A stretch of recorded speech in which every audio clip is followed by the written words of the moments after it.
राज्याच्या राजकारणात आत्ताची एक महत्त्वाची बातमी समोर आलेली आहे। शिवसेना पक्षप्रमुख उद्धव ठाकरे यांच्या शिवसेनेला सर्वात मोठा दिलासा आणि एकनाथ शिंदे भाजपाला महायुतीला सर्वात मोठा धक्का कोर्टाने दिल्याची माहिती समोर आलेली आहे। राहुल नार्वेकर यांना जोरदार झटका लागलेला दिसत आहे। त्यांनी आतापर्यंत केलेल्या कामाची कोर्टाने ही निवड चुकीची ठरवलेली दिसत आहे। नेमकं काय झालंय ते सविस्तर या बातमीपत्रात बघूया। शिवसेना पक्षप्रमुख उद्धव ठाकरे यांची नाशिकमध्ये आज जाहीर सभा, हा महानिर्धार मेळावा, यामध्ये नाशिकमध्ये उद्घाटन हे आदित्य ठाकरे यांच्या हस्ते होणार आहे, तर त्याचा समारोप उद्धव ठाकरे यांच्या भाषणाने नाशिकमध्ये होणार आहे। यासाठी संजय राऊत आणि नेत्यांनी मेहनत केलेली दिसत आहे। महायुती सरकारच्या पापाचा घडा भरणार, हंडा मोर्चा पाण्यासाठी मुंबईकर रस्त्यावर, अनेक ठिकाणी 3 ते 4 दिवस सुद्धा पाणी येत नाही, जनता त्रासली, शिवसेनेने महामोर्चा काढला।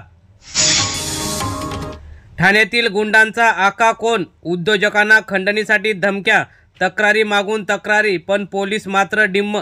वागळे इस्टेटमध्ये सर्वात जास्त त्रास, खंडणीखोरांवर कठोर कारवाई करू असं आश्वासन दिलंय, मात्र पोलीस काहीच करताना दिसत नाहीत। आणखी एक राजकीय घराणे भाजपाने फोडले, पंडित पाटील आणि आस्वाद पाटील यांचा शेकापला रामराम। आज कमळाबाईचा हात धरणार, जयंत पाटील यांचे बंधू पंडित पाटील आणि आस्वाद पाटील यांनी शेकाप पक्षाला सोडचिठ्ठी दिलेली आहे। सोशल मीडियावरील अनोळखी गोड गोड मेसेजला बळी पडू नका, हायकोर्टाचा तरुणांना सल्ला। तर हा हनी ट्रॅप सुद्धा असू शकतो, त्यामुळे सायबर गुन्ह्याबाबत सुद्धा जागरूकता करायला लागेल, असंही कोर्टाने सांगितलं। खानदेशात कापसाच्या आवकेत घट, दरात सुधारणा, शेतकऱ्यांकडील साठा मात्र अल्प। सध्या रोज 2 ते 3.5 हजार क्विंटल कापसाची आवक होताना दिसत आहे। नाशिकला वादळी वाऱ्यासह गारपिटीचा पुन्हा तडाखा, सिन्नर, येवला आणि निफाडमध्ये शेतकऱ्यांचं मोठं नुकसान। गेल्या आठवड्यात अनेक ठिकाणी वादळी वाऱ्यासह गारपिटीचा तडाखा बसलेला आहे।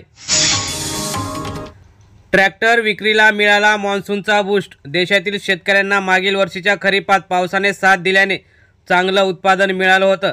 आता शेतकरी या मान्सूनमध्ये ट्रॅक्टर खरेदी करताना दिसत आहे। जागतिक बाजारपेठेत स्पर्धेसाठी कांदा निर्यातीला प्रोत्साहन द्या, हॉर्टिकल्चर प्रोड्यूस एक्सपोर्ट असोसिएशनची केंद्राकडे मागणी। केंद्र सरकारने कांदा निर्यात शुल्क 0 केले आहे, मात्र आता त्यासाठी प्रोत्साहन द्या असं आवाहन केलेलं आहे। पोखराच्या दुसऱ्या टप्प्याच्या तयारीसाठी 1 कोटींचा निधी, दुसऱ्या टप्प्यासाठी 1 कोटींचा निधी वितरित करण्यास राज्य सरकारने मान्यता दिलेली आहे, त्यामुळे हा टप्पा मंजूर होईपर्यंत यांना निधी खर्च केला जाणार आहे। एल्फिस्टन पूल जबरदस्तीने पाडाल तर याद राखा, शिवसेनेचा MMRDAला इशारा। परळ आणि शिवडीत साखळी उपोषण तर सह्यांची मोहीम, युवासेना प्रमुख आदित्य ठाकरे यांच्या नेतृत्वात होणार मोठं आंदोलन। व्यवसायासाठी जागा देण्यास टाळाटाळ, चर्मकारांनी IAS IPS होऊ नये का, हायकोर्टाने नवी मुंबई पालिकेला सुनावले। चर्मकारांना व्यवसायासाठी जागा द्या, अन्यथा कारवाई करण्याचा इशारा सुद्धा हायकोर्टाने नवी मुंबई महानगरपालिकेला दिला आहे। देशात यंदा दमदार पाऊसमान, हवामान विभागाचा पहिला अंदाज। मराठवाडा, मध्य महाराष्ट्रात अधिक पाऊस, तर मान्सूनची शक्यता, पावसाचे प्रमाण हे दिलेले आहे, त्यामुळे आता येणाऱ्या जूनच्या पहिल्या आठवड्यात पाऊस अधिक असण्याची शक्यता आहे। एकर कमी FRP निर्णयाविरोधात राज्य सरकार सर्वोच्च न्यायालयात, ऊसाला एकर कमी FRP देण्याच्या मुंबई उच्च न्यायालयाच्या निर्णयाला आता राज्य सरकार सर्वोच्च न्यायालयात आव्हान देणार आहे, त्यामुळे आता निर्णय काय येतो याकडे शेतकऱ्यांचं लक्ष लागलेलं आहे।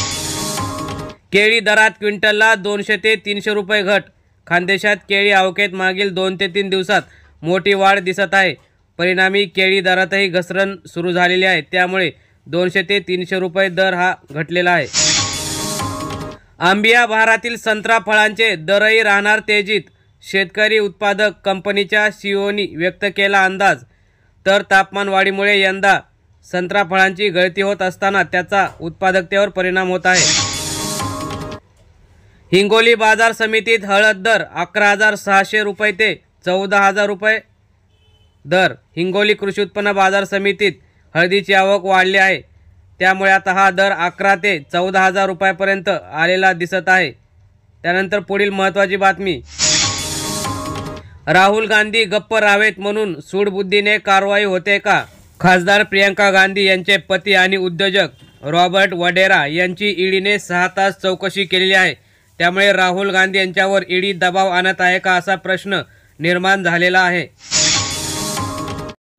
विरोधकांना ईडीच्या नोटिसा म्हणजे भाजपच्या पायाखालची वाळू सरकते। शिवसेना नेते खासदार संजय राऊत यांनी सरकारवर निशाणा साधलेला आहे। आमच्या विरोधात ईडी लावा, काही करा, आम्ही झुकणार नाही असा इशाराही शिवसेना नेते संजय राऊत यांनी दिला। रुग्णालयातून मूल चोरीला गेल्यास परवाना रद्द, 6 महिन्यात तस्करीची प्रकरणे सोडवा, सर्वोच्च न्यायालयाचे निर्देश। तर वेश्यालये तात्काळ बंद करा। बाल तस्करीचे प्रमाण उत्तर प्रदेशात अनेक ठिकाणी आहे।